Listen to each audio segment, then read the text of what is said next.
డబ్బు ఎప్పుడు కూడా శాశ్వతమైతే కాదు. డబ్బు ఎప్పుడు కూడా నిన్ను తృప్తిపరచదు.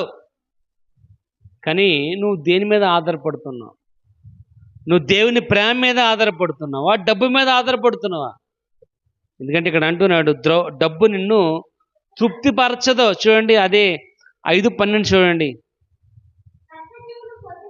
కష్టజీవులు కొద్దిగా తినను, ఎక్కువగా తినను సుఖనిద్ర పొందుతారు, కానీ ఐశ్వర్యవంతులకు ఏమా ధన సమృద్ధి చేత నిద్ర పట్టదు.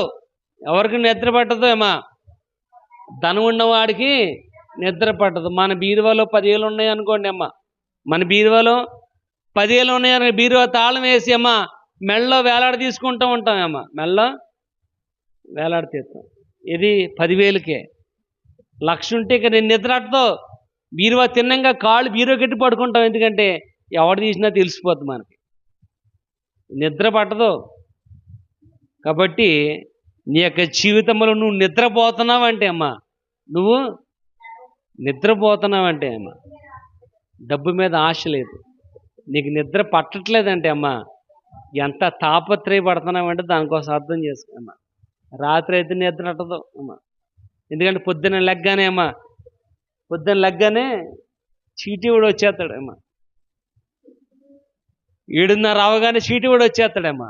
అప్పుడు 8 గంటల దాకా పడుకుంటాడు. హార్న్ కొట్టి కొట్టి కొట్టి వెళ్ళిపోతాడు. హార్న్ కొట్టి కొట్టి ఇక్కడ 7:30 దాకా నువ్వు పడుకోకుండా